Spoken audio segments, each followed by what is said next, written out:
This show is part of the HeadStuff podcast network.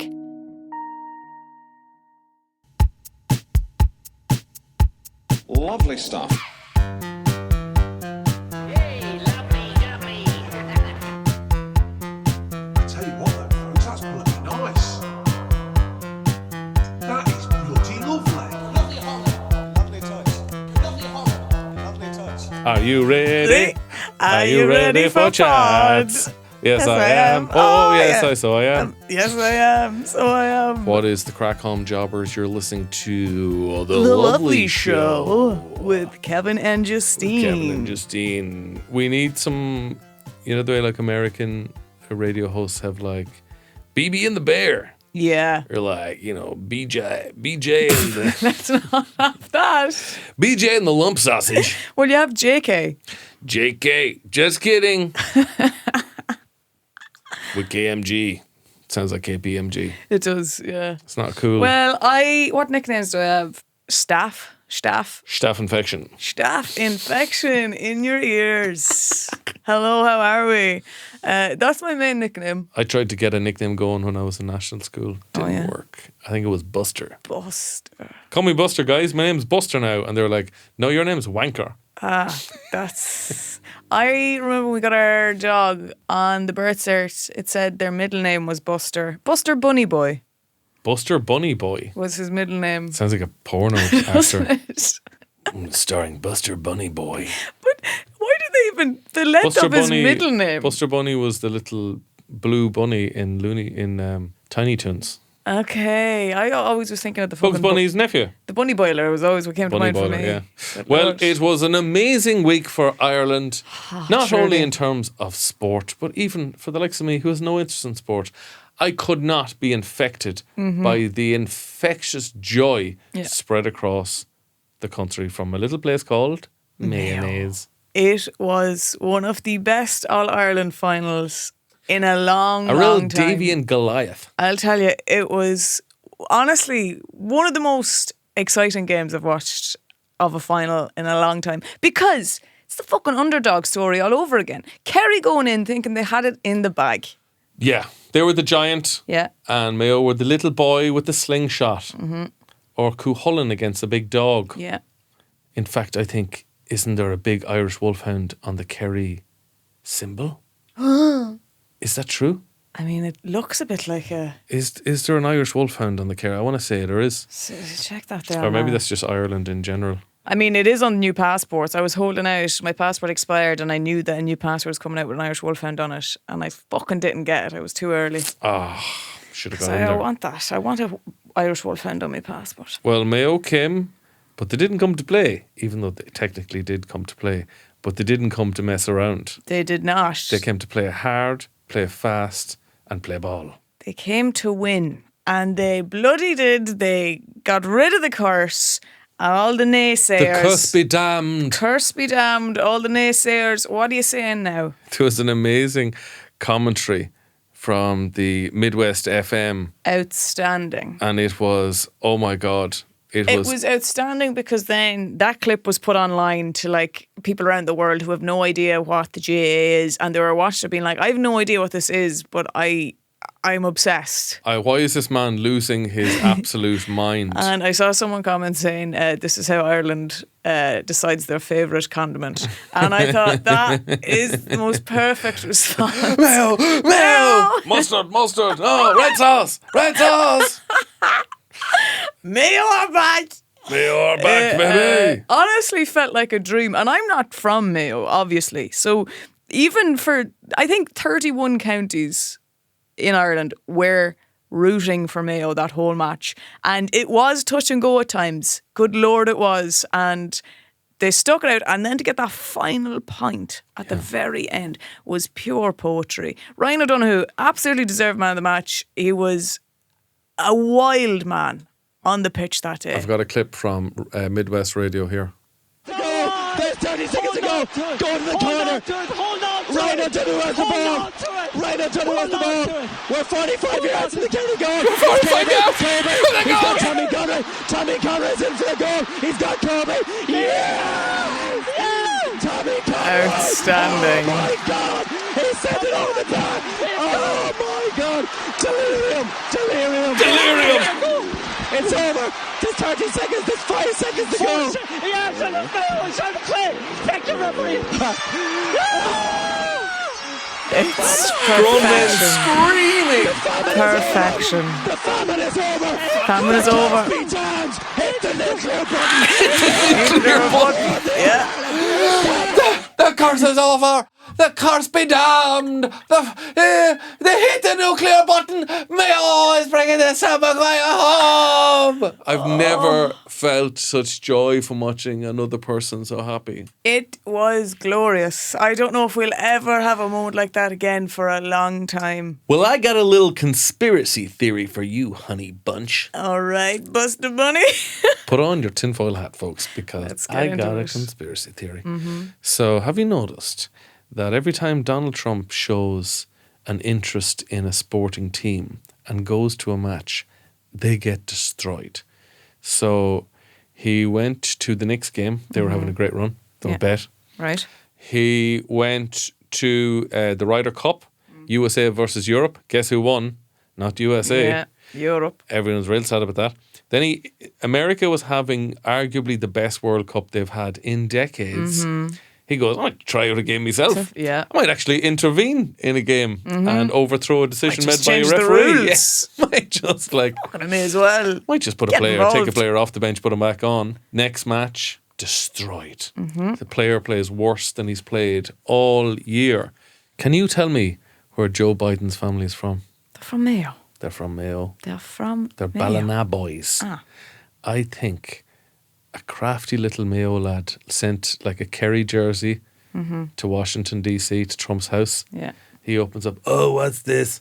And he got maybe like paid him to play, Well, I pay a mean, little he cameo. has golf. Hasn't he? Best golf of luck to the place? Kerry boys this weekend. You're going to beat those sloppy Mayo boys. That's what I call them. They're sloppy. The curse. They know the priest. Bad priest. Bad priest. You don't know the priest. And I wish the best of luck to the Kerry boys. And I think that's how Mayo made that miraculous win. Wow. So you've no belief in the team being strong enough to do it on their own? No, I think it was. Okay. I think they got reverse cursed. Okay. I think they got the curse reversed by Trumpy boy. Am I right in saying Trump has the golf place in Kerry? Is that Kerry? No, No? that's in Clare. Clare, okay. Dunbeg. Okay. Right, well, I do believe, right? I now want to this- change the name to Dunbeg because Beg sounds weak. I want to call it Dune Rich. Doing well. I'm doing well for myself. There you go. My conspiracy theory is that Mayo bet Meath in the championship, and that's what knocked us out. And let me tell you something. In the first half of that match, Meath were up by 10 points. And everyone's like, you have this. And I in my head said, no, we don't. I know what's going to happen here. I can see it a mile away. And they came back to win it, right? Up until that point, no one was really talking about Mayo this season. Okay? That, I truly believe, was the moment they got the confidence to believe, we can fucking go all the way here. I honestly believe that was the start of it in their heads of like believing we can go all the way. You think by beating big, strong boys, Meath, that gave them the confidence to go the whole way? Yeah. I do. And I'm not saying me, they're big, strong. I mean, they're a fairly solid you team. just managed to like put yourself into the conversation. No, I'm saying it's well, all I about... think actually we had a hand in it. Lovely stuff. I saw a thing, a TikTok the other day of somebody, a Gen Zer in McDonald's putting ice cream into a Coke. It's like, guys, you got to check this out. float. You go into McDonald's, you order an ice cream, then you order a Coke, then you put the ice cream into the Coke. And I've invented a whole new drink, ice cream Coke drink. Lad, have you ever been to Supermax as a 7-year-old? You'd get a float. This was the this is actual what's drink. kind of. I do find this very frustrating as a person growing older. You're constantly seeing things, or people discovering things for the first time and thinking they've invented it. Yeah. Like, you didn't invent the float. No. That's been around, Jesus. I'd say, 150 years. Yeah, easy. I'd say the invention of ice cream. It brought about First the lad who invention of brought the in, float. like late 1800s. Yeah. Or like, remember when like Put raw the Maltesers dogging. and popcorn. I'm like, lad, really? You think you've come up with that? It's called a Maltese pop. It's a multi-pop. The raw dogging, when people are like, guys, go onto a plane. Don't listen to anything or watch anything. It's called raw dogging. And I was like, you're talking about just being bored. That's what we all did before phones. You don't remember what it was like as a 6-year-old having your summer holidays and no technology. You could draw on the windows, Did that. draw a bit of condensation. I used to draw on the tarmac with chalk. If you saw somebody, if you're on a bus and the bus stopped, you'd put your thumb and your finger together and you'd squash their little head. Yeah. Do you know, you'd look through your fingers and squash Absolutely. their head. I used to love the game of watching the raindrops fall on the car window if it was raining and have a race between them and see which one was going to hit the bottom first. God almighty, That was a great game. bored. We were so fucking bored. You've no idea how bored we were. I played hide and seek with a crucifix of Jesus, Kevin, so... That sounds like a scene from The Exorcist. Yeah. We discussed this before. I was a very lonely, bored child. So... Want to play a little hide and seek with the crucifix? No, you're grand. What does that mean? No, I don't want to do whatever way it means. It's no. No, I'm out. I heard I'm a out. phrase the other day: plant parenting. Plant Plant parenting. parent. Plant parenting. You're Hey, do you chewed know- up as your if you wanna- child. if you want to bring oxygen inside your house, put a plant inside your house and call it plant parenting.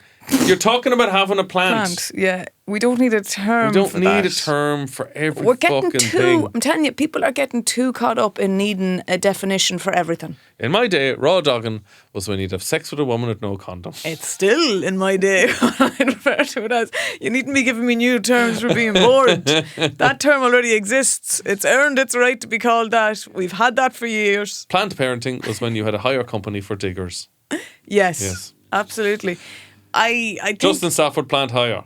he's your only man. I think as well, I blame social media. I blame social media for a lot of things. Like, if you look at the hen party, stag party, engagement party, all that crack, all like the hens and stags have gotten so over the top of like fucking 3-4 days away, right? Yeah, it's too And all much. these activities. Well, But I'm especially when you've kids. But here's the thing.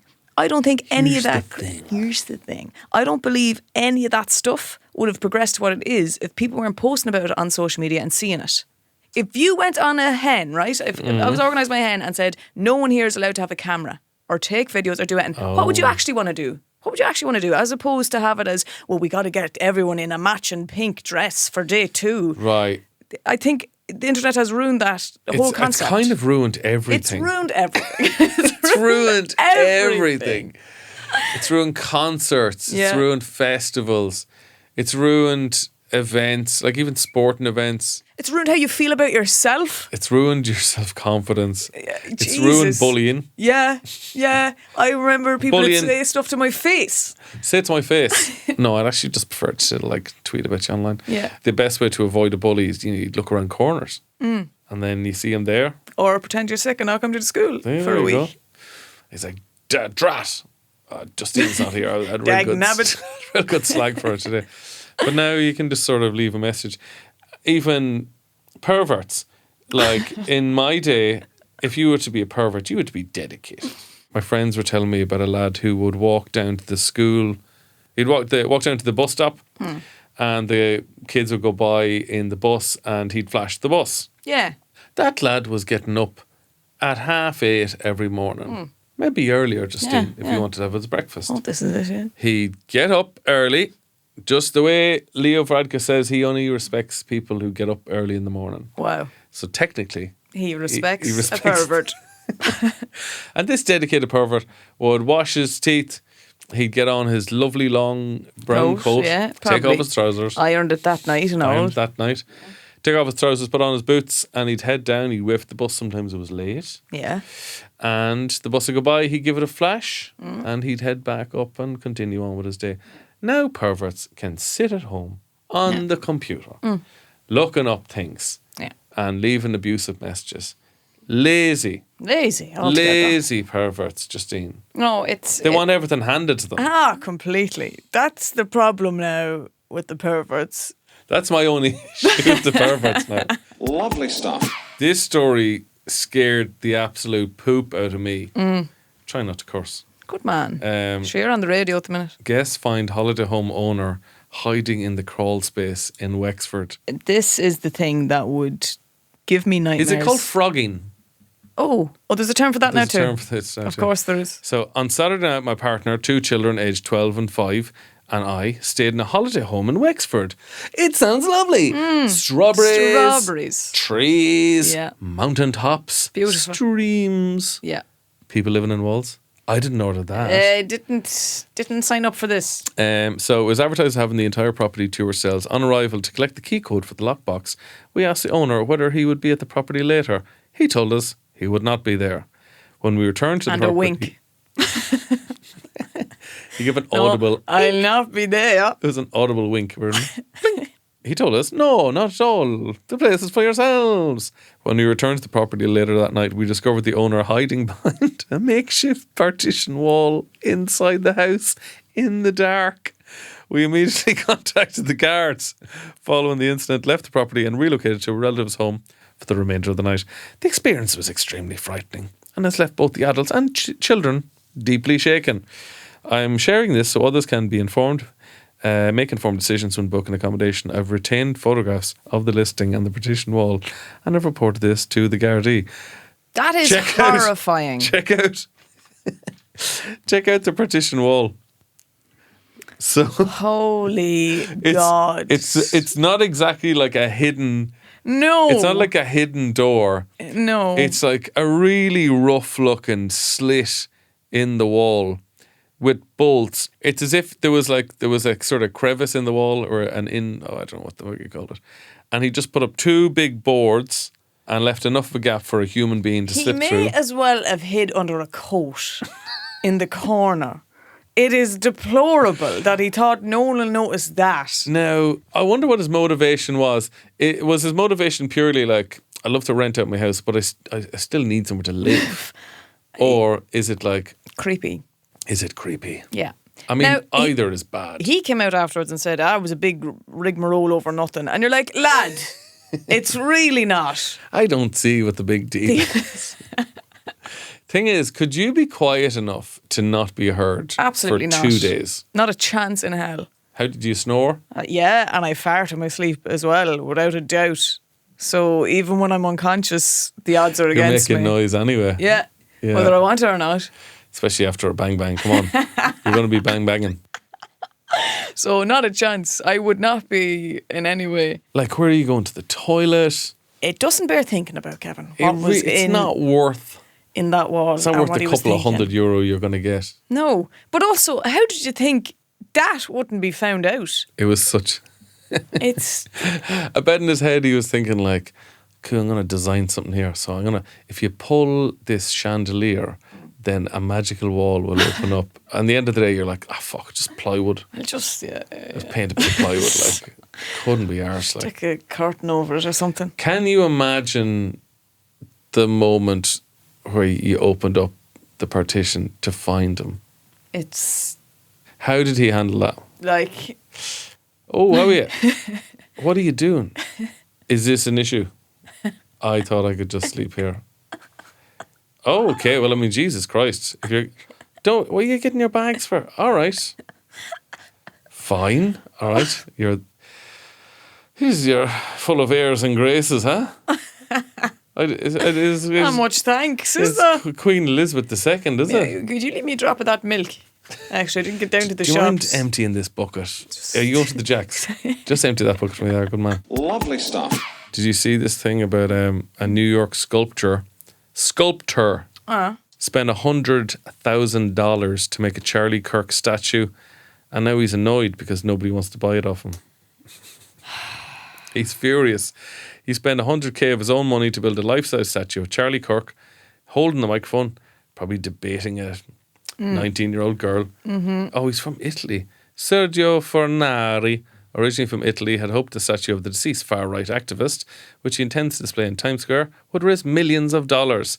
Instead, he said he's been inundated by messages from people saying they intend to piss on it. Brilliant. I thought I'd get a lot of money for the angry white supremacist, but now everybody wants to piss on it. I want money, not piss. Well, you could charge them to piss on it. Is he a white supremacist or is he just a sexist? A hard... Well, he's not going to sue me now. He's not going to sue you now. I just wouldn't like him at all. To add insult to injury, Fornari recently broke his foot working on the statue after tripping over a roll of tape in his studio.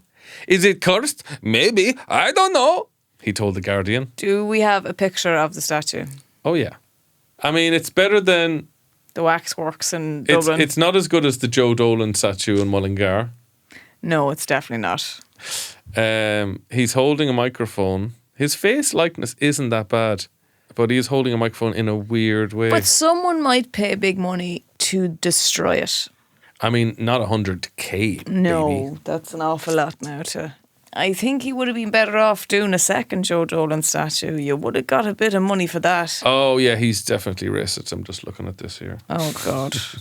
Oh, gosh. So Fornari said he didn't agree with Kirk on certain issues. I wasn't a fan of Charlie, he said. Like, one thing I couldn't stand about him was he was always talking about Palestine. Oh, no. Oh, Jesus Christ. I thought, wow, this guy must be out of his mind.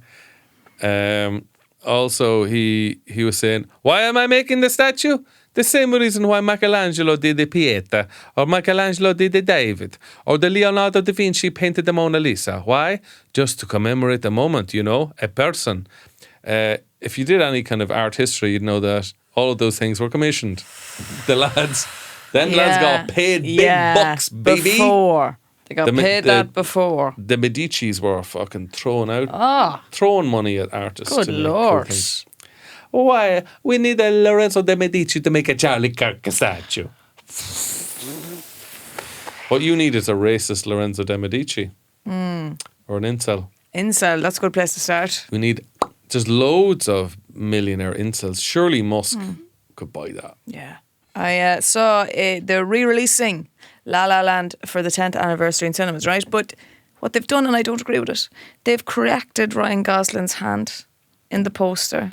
I saw that. And I'm deeply upset. Let his little hand be a little quirky. So was his hand... I couldn't tell which one was the correction, which one was the original. The original is a bit like this. The original, his hand is going down almost like... It's like he's trying to make a duck. The head of a swan or something. The head of a swan. Yeah. And now they've corrected it so it's more of... straight palm. More of an imbalance to Emma Stone's hand. I disagree with that. All right? And I know Ryan was embarrassed. Stop changing history. Stop changing history, right? Ryan Gosling came on interviews and he was embarrassed about doing it. And he was like, I don't know what I was thinking. But it was beautiful. It was beautiful and let it live in the moment. We don't have to go back and correct that. Honestly, not something I noticed. No. Only he pointed it out that he was embarrassed by doing it that way. Yeah. But Idiot. now, to go back and correct it, I disagree. Yeah, that's no better than Stalin erasing people from photographs that he's killed. That's up there with that. Yeah. In my opinion. Same It's level. the exact same Exact thing. same. Ryan Gosling's hand, people Stalin killed. Lovely stuff. Have you ever lived with flatmates? I have, yeah. What was it like? Well, like, we're talking college days here, so yeah. it's very different times. And it was people I knew from school and then a few people we met in college, that kind of crack. I thought it was good crack now. And it was great because I went to DIT, which doesn't have a campus. So it was good to have a group back at your house that you could actually hang out with. Yeah. But I lived in Phibsborough and I bloody loved Phibsborough. So did I. I loved living in it. Phibsborough. I loved it. I think it's probably, from where we're coming from, it's kind of the first stop on the bus up. Yeah. It's the first place you hit coming from home. It's the closest Dublin gets to Cavan. And it was a straight road. This is the thing my father used to always say, is like, you could straight road from Cavan all the way to Croke Park. Back in the day, there was just one straight road. There was only one road in Ireland back in the day. But- There was one big road, but it went everywhere. But literally, my father one time was driving, like, do you remember the man who cycled to Croke Park from Cavan? This was the big story, that this used to be a thing that had happened. Yeah. So I lived with housemates, and that was all good. I found it difficult with living spaces being kept clean. And I do definitely love being alone and not having to worry about cleaning up after other people. When you get free from flatmates, it's an amazing feeling. It is. And don't get me wrong, I do get a bit lonely sometimes, a little bit lonely. But at least you're alone in your own underpants and That's nobody's the thing, judging you. having to put on the trousers at all. I lived with a lad in Scotland called Spence, and he was a wild enough Scottish lad. We didn't have the internet, so like even if we wanted to listen to music, we'd put on Grand Theft Auto 3 or 4. Beautiful. And we'd just get into the car and just let the Let the car radio stereo play. work. But I remember like once again, like we were so bored. Spence just started lighting bits of paper and just throwing them into an ashtray. And I was watching him. And he'd light another bit of paper. He'd throw it in. Yeah. And he started getting bigger enough. Eventually, like, the ashtray was getting full of burning bits of paper. Yeah. So rather than stop, he got the grill, you know, that you'd grill a sandwich or something on, and he put that underneath the ashtray so that if any fire fell out, it's perfectly safe. Of course. It will fall on the grill, and that's made for fire. Yeah. There's tinfoil in it. Eventually, the fire got too big for the grill, so he put it on the floor, and then it set fire to our carpet. And the entire... the carpet just went up. It was just like kind of that carpet tiles thing. It was like student accommodation. Yeah. So the whole carpet went on fire. And we're like, oh, fuck, like, we'll have to stop now. So we put out the fire, but the carpet was ruined. And we got called in for like a disciplinary kind of meeting thing. Yeah. And there was a lad from Nigeria who lived with us, and he was raging, like, because we were just messers. Mm-hmm. And I remember we were brought in, they were like, this is the worst thing anyone's ever done in our student accommodation, blah, blah, blah. It's like, you're going to have to pay a fine. And we're like, how much? And it was like 70 quid each. And I remember Spencer going like, it's only 70 quid to set fire to one of the houses. It's like, that's not a bad deal, eh? That's not bad. So we kind of got away with it fairly likely. But Chuka, the Nigerian lad, was not happy. Yeah, I can understand. He didn't see the funny side of it. No. But that was always We a also had problem. mice, like pet mice. Jesus Christ. Like pet mice. We bought mice. There was mice already in the house, but we bought That's extra a mice. real college thing. I knew people doing that too. Buying Rats mice. as well, pet rats. Yeah. Why? I think we just liked... It was Spence bought them as well. I didn't have a hand in it.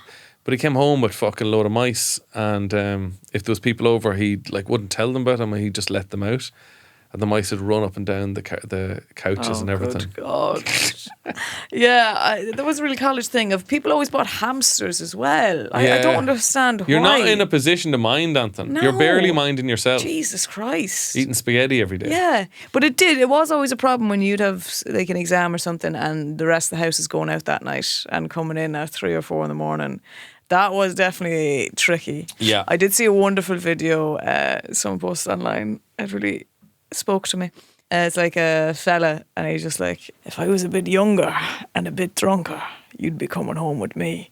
And then the camera pans and it's a traffic cone. And I'm like, that was life. That was the best. Yeah. Traffic cone and election posters. They would fill your house. I remember in Aberdeen, I don't know if it's a Scottish, I think it's a British thing, putting traffic cones on top of... See, we don't have many statues of men on horses. No, yeah. But in Britain, there's a lot of statues of lads on horses taking over something. Mm-hmm. And they always put the cones on top of their heads. It's like a little British tradition.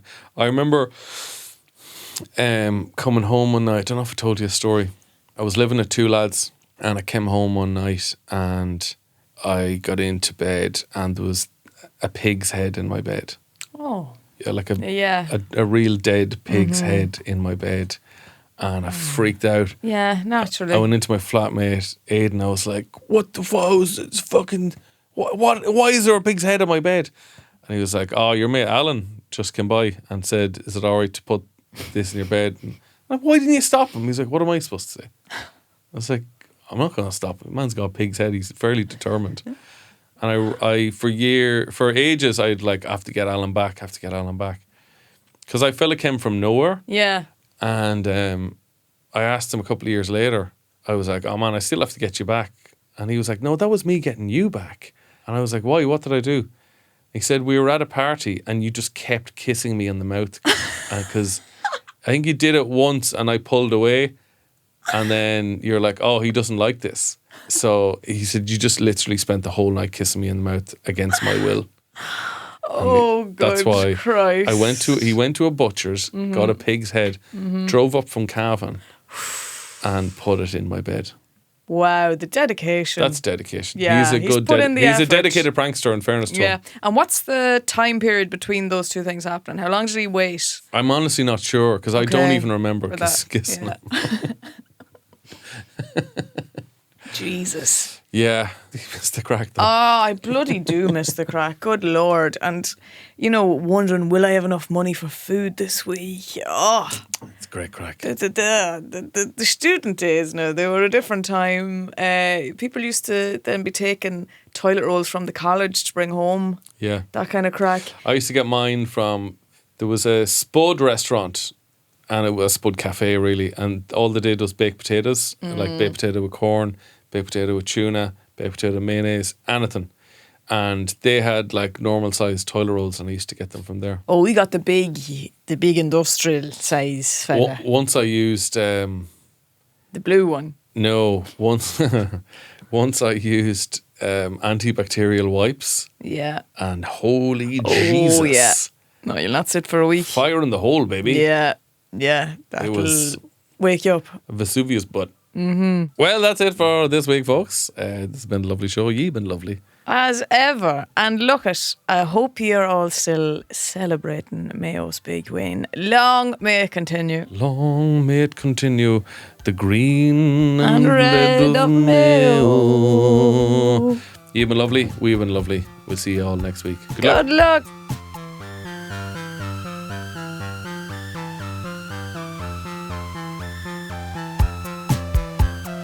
Wonderful, aren't they? So talented. They'd make you sick. This show is part of the HeadStuff Podcast Network, a hub for the creative and the curious. Shows are produced in association with HeadStuff and the Podcast Studios Dublin. Find out more or become a member at headstuffpodcasts.com.